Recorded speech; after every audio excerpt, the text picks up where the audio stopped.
আসসালামু আলাইকুম।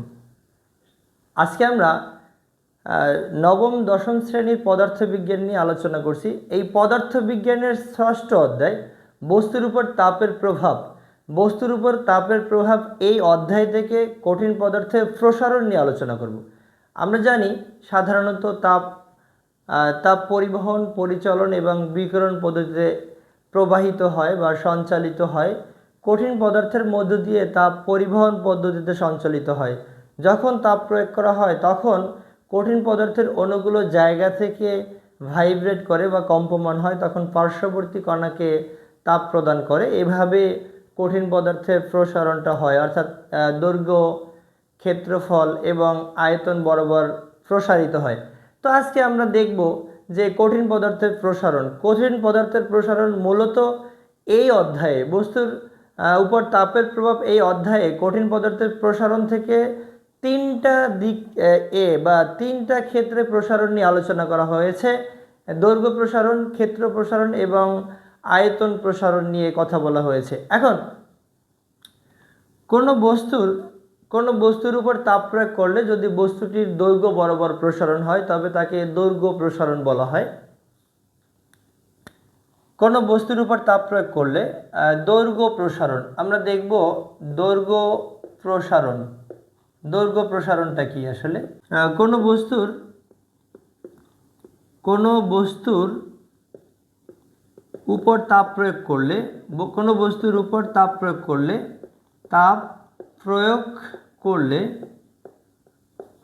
করলে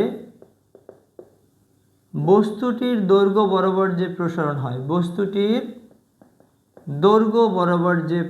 হয়, দৈর্ঘ্য বরাবর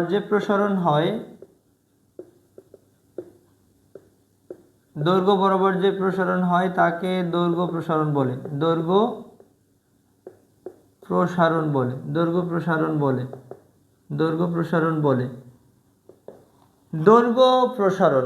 এবারে দৈর্ঘ্য প্রসারণ সহগটা কি? সাধারণত দৈর্ঘ্য যদি আমরা নেই তাহলে একক তো মিটারে নেই। 1 মিটার দৈর্ঘ্যে কোনো বস্তুর যদি তাপমাত্রা 1 কেলভিন বাড়ানো হয় তাহলে ওই বস্তুর যে পরিমাণ দৈর্ঘ্য বৃদ্ধি পায় তাকে দৈর্ঘ্য প্রসারণ সহগ বলে। আমরা দেখব দৈর্ঘ্য প্রসারণ সহগ কাকে বলে। দৈর্ঘ্য প্রসারণ সহগ 1 মিটার দৈর্ঘ্যের কোনো বস্তুর উপর 1 মিটার দৈর্ঘ্যের কোনো বস্তুর তাপমাত্রা 1 কেলভিন বৃদ্ধি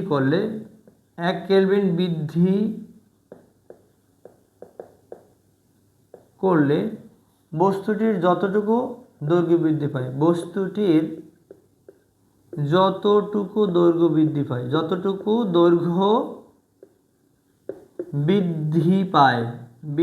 পায়, তাকে ওই বস্তুর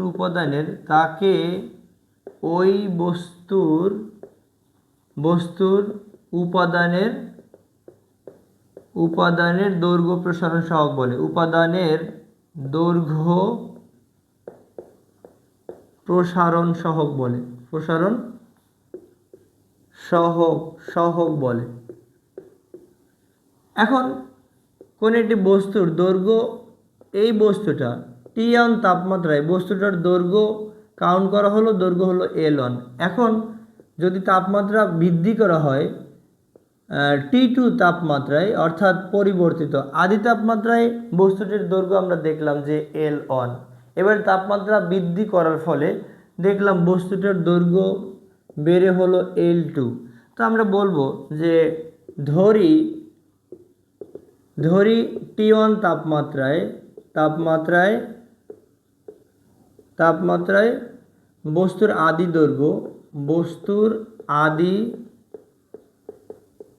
দৈর্ঘ্য L1। T2 তাপমাত্রায় বস্তুর শেষ দৈর্ঘ্য বলতে পারি, অর্থাৎ T2 তাপমাত্রা শেষে বা তাপমাত্রা বৃদ্ধির পরে বস্তুর যে দৈর্ঘ্য হবে সেটাকে আমরা বললাম L2। তাহলে বস্তুর দৈর্ঘ্য কতটুকু বৃদ্ধি পায়? বস্তুর দৈর্ঘ্য বৃদ্ধি দৈর্ঘ্য বৃদ্ধি, বৃদ্ধি যুগলটা আমরা বলতে পারি শেষ দৈর্ঘ্য বিয়োগ হলো আদি দৈর্ঘ্য। বস্তুর তাপমাত্রা কতটুকু বৃদ্ধি পেল, তাপমাত্রা বৃদ্ধি, তাপমাত্রা বৃদ্ধি এটাকে আমরা বলতে পারি T2 মাইনাস T1। তাহলে দৈর্ঘ্য প্রসারণ সহগ তো আলফা, দৈর্ঘ্য প্রসারণ সহগ ইকুয়াল টু হবে দৈর্ঘ্য বৃদ্ধি, দৈর্ঘ্য বৃদ্ধি বিয়োগ হয়েছে তাপমাত্রা ইন্টু আদি দৈর্ঘ্য, তাপমাত্রা, তাপমাত্রা ইন্টু হলো আদি দৈর্ঘ্য, আদি দৈর্ঘ্য। তো এখানে দৈর্ঘ্য বৃদ্ধি কত হলো, L2 মাইনাস হলো L1। তাপমাত্রা কত, তাপমাত্রা, তাপমাত্রা বৃদ্ধিটা কত, তাপমাত্রা বৃদ্ধি বলবো, তাপমাত্রা বৃদ্ধি, তাপমাত্রা বৃদ্ধি হলো T2 মাইনাস T1, আর এখানে আদি দৈর্ঘ্য হলো L1। এটাকে যদি আমরা একটু আর্গনন করে লিখি তাহলে L2 মাইনাস L1 ইকুয়াল হবে alpha L1 T2 minus T1। তো ফাইনালি লেখা যায় L2 is equal to L1 plus alpha L1 T2 minus T1। এটাকে আরও লেখা যায়, L1 কমন নিয়েও লেখা যায়, L1 কমন নিয়ে লেখা যায় 1 plus alpha T2 minus T1, যেটাকে আমরা সাধারণত পরিবর্তিত দৈর্ঘ্য বা শেষ দৈর্ঘ্য বা নির্দিষ্ট তাপমাত্রা শেষে দৈর্ঘ্য কত হয় সেটাও আমরা বলতে পারি। আমাদের যদি শুধু এখানে দৈর্ঘ্য প্রসারণ সহগ বের করতে বলে তাহলে আমরা এই সূত্রটা ইউজ করব, আর যদি নির্দিষ্ট তাপমাত্রা শেষে বস্তুটির দৈর্ঘ্য কত হয় তাহলে আমরা এই সূত্রটা ইউজ করব। সহজ। এবারে আমরা দেখি যে ক্ষেত্র প্রসারণ।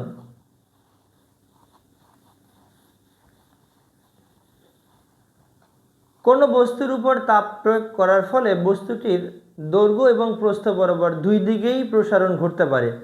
তো বস্তুর তাপ প্রয়োগের ফলে যদি বস্তুর দৈর্ঘ্য এবং প্রস্থ বরাবর প্রসারণ হয় তবে তাকে ক্ষেত্র প্রসারণ সহগ বলা যায়, ক্ষেত্র প্রসারণ বলা যায়, ক্ষেত্র প্রসারণ, ক্ষেত্র প্রসারণ।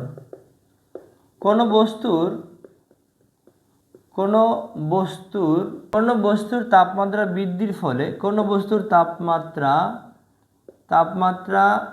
বৃদ্ধির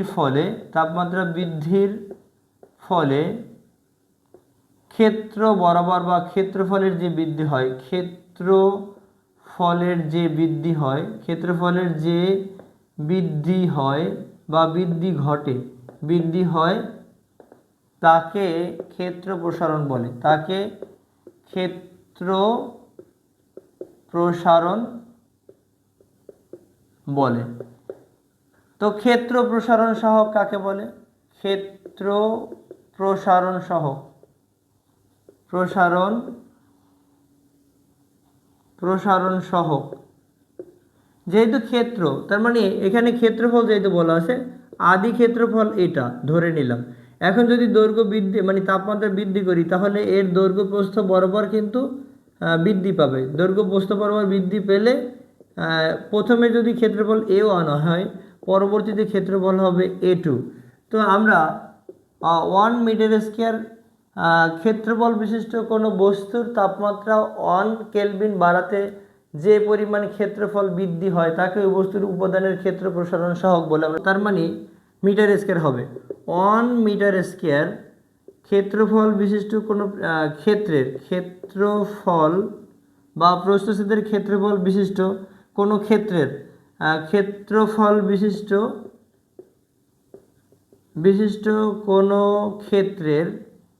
কোনো ক্ষেত্রের তাপমাত্রা 1 কেলভিন বাড়ালে, তাপমাত্রা 1 কেলভিন বাড়াতে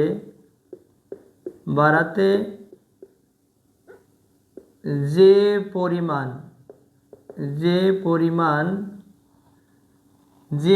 মিটার স্কয়ার ক্ষেত্রফল বিশিষ্ট কোনো ক্ষেত্রের তাপমাত্রা 1 কেলভিন বাড়ালে যে পরিমাণ ক্ষেত্রফল বৃদ্ধি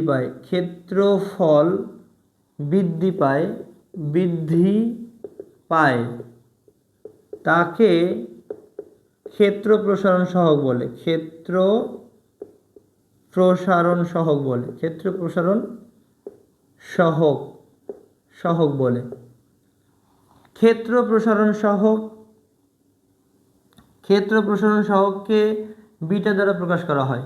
এখন ধরি T1 তাপমাত্রায় এই বস্তুটির আদি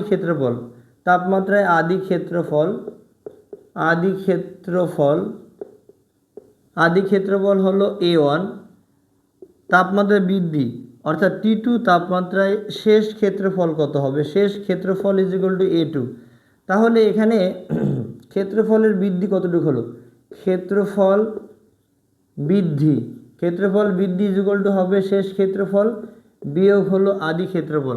অর্থাৎ এইটা থেকে যদি এইটা বাদ দিই তাহলে এই এতটুকু ক্ষেত্রফল বৃদ্ধি পেল এটা। এখন তাপমাত্রা কতটুকু বৃদ্ধি পেল? তাপমাত্রা বৃদ্ধি ইকুয়াল T2 মাইনাস T1। তাহলে এই বিটা ইকুয়াল হলো ক্ষেত্র প্রসারণ সহগ। তাহলে ক্ষেত্র প্রসারণ সহগ হলো ক্ষেত্রফল বৃদ্ধি মানে A2 মাইনাস হলো A1 ভাগ হবে আদি ক্ষেত্রফল ইনটু তাপমাত্রার বৃদ্ধি। তো এটাকে যদি আমরা আর গুণন করেও লিখতে পারি, এটা হলো ক্ষেত্র প্রসারণ সহগের রাশিমালা। এখান থেকে আমরা ক্ষেত্রফল বৃদ্ধি বের করতে পারি। যেমন A2 মাইনাস A1 ইকুয়াল বলা যায় beta A1 T2 minus T1। তো A2 ইকুয়াল লেখা যাবে A1 beta A1 T2 minus T1। তো আরও লেখা যায় এ কমন নিলে লেখা যায় 1 plus beta T2 minus T1। আয়তন প্রসারণটা কি হবে? আয়তন প্রসারণ কঠিন পদার্থকে তাপ প্রয়োগ করলে এর আয়তন বরাবর যে প্রসারণ হয়, কঠিন পদার্থকে তাপ প্রয়োগ করলে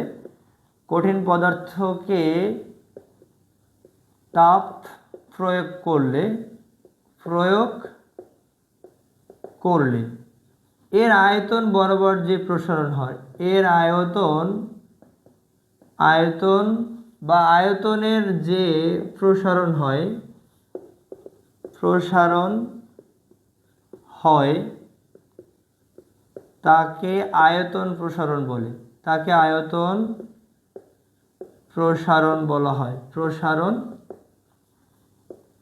বলে। আয়তন প্রসারণ সহগটা কি? আয়তন প্রসারণ সহগ আমরা একটু দেখি। আয়তন প্রসারণ সহগ যেহেতু আয়তন, তার মানে এখানে দৈর্ঘ্য প্রস্থ উচ্চতা আছে। এটা একটা আয়তাকার ঘনবস্তু। তো এই আয়তাকার ঘনবস্তুকে যদি তাপ প্রয়োগ করা হয় তাহলে দৈর্ঘ্য প্রস্থ উচ্চতা বরাবর প্রসারণ হবে। তো আমরা বলতে পারি যে 1 মিটার কিউব আয়তন বিশিষ্ট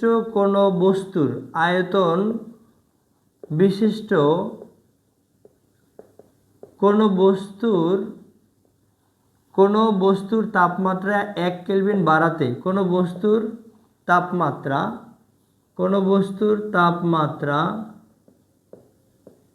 1 কেলভিন বাড়াতে বা 1 কেলভিন বাড়ালে এর আয়তনের যে বৃদ্ধি হয়, এর আয়তনের যে বৃদ্ধি ঘটে তাকে ওই বস্তুর উপাদানের আয়তন প্রসারণ বলে। তাকে ওই বস্তুর উপাদানের অর্থাৎ যে পদার্থের তৈরি উপাদানের আয়তন প্রসারণ সহগ বলে। আয়তন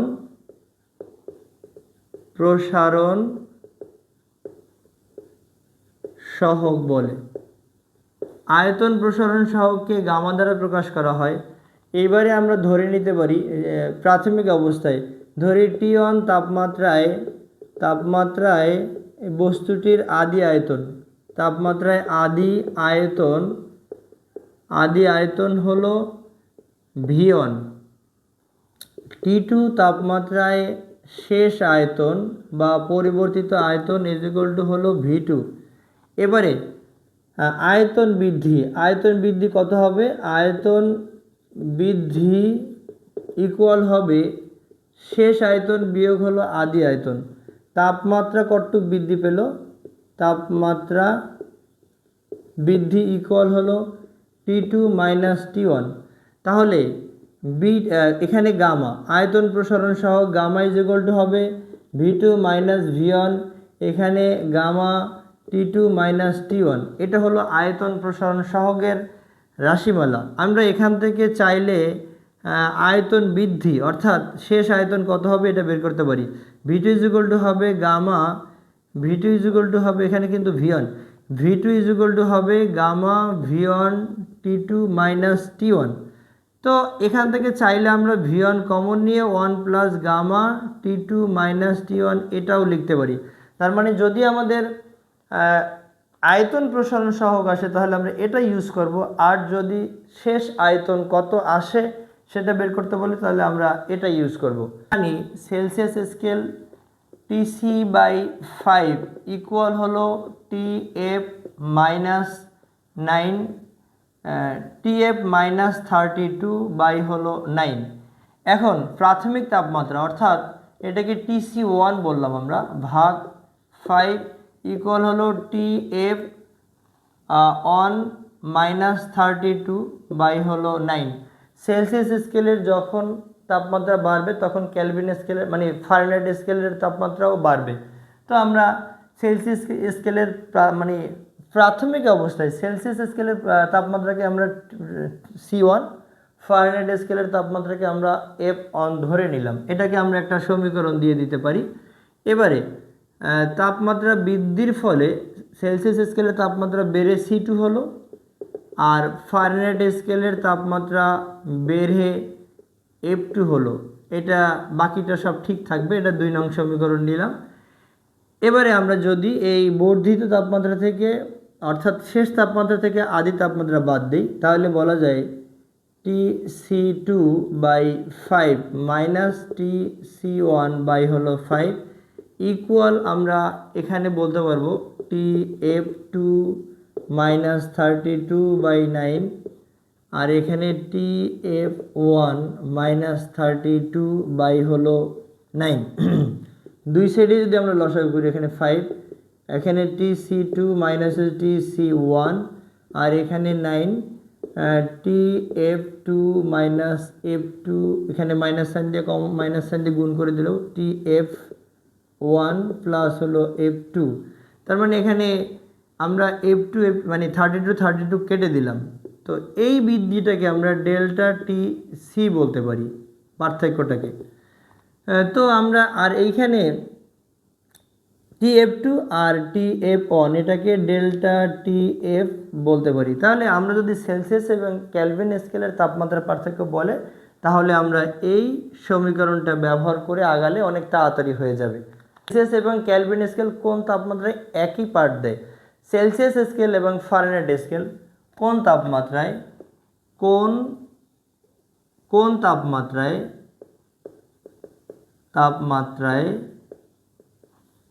সেলসিয়াস স্কেল ও কেলভিন স্কেল একই পার্ট দেয়? সেলসিয়াস ও কেলভিন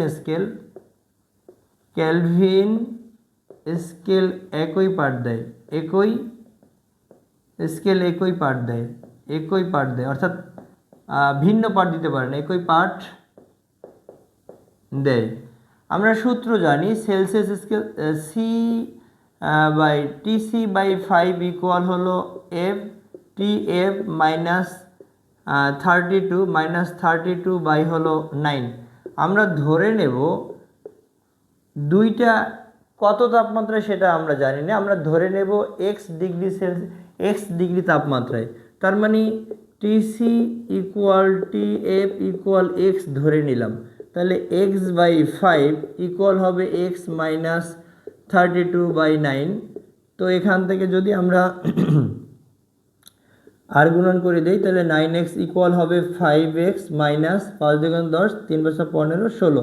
তার মানে একদিকে নিয়ে আসলে হবে 4x, 4 is equal minus 140, x is equal two হলো 140 ভাগ হলো 4, 4 40 160। অর্থাৎ বলা যায় যে 40 ডিগ্রি সেলসিয়াস তাপমাত্রায় অর্থাৎ 40 ডিগ্রি তাপমাত্রায়, এটা বলা যাবে 40 ডিগ্রি তাপমাত্রায় ক্যালভিন ফারেনহাইট স্কেল এবং ক্যালভিন স্কেল একই পাঠ দেবে, কোনো ভিন্ন পাঠ দেবে না। অর্থাৎ 40 ডিগ্রি সেলসিয়াস তাপমাত্রা আমরা এটা বলতে পারি যে 40 ডিগ্রি তাপমাত্রায় আমরা কি আসলে ক্যালভিন স্কেল এবং সেলসিয়াস স্কেলের মধ্যে এরকম কোনো পার্থক্য বের করতে পারি? অর্থাৎ সেলসিয়াস এবং ফারেনহাইট স্কেলের যেহেতু হর একই, অর্থাৎ সূত্রটা ছিল Tc/5 Tf -32/9 ইকুয়াল হলো Tk -273.15 বাই হলো 5। এখন আমরা যেহেতু সেলসিয়াস এবং ফারেনহাইট স্কেলের হরের মান ভিন্ন, তাই আমরা এটার একই পাঠ দেয় এমন একটা মান বের করতে পারছি। আমরা ফারেনহাইট এবং ক্যালভিন একই পাঠ দেয় কত ডিগ্রি সেলসিয়াস তাপমাত্রা সেটাও বের করতে পারবো, কত তাপমাত্রা সেটাও বের করতে পারবো।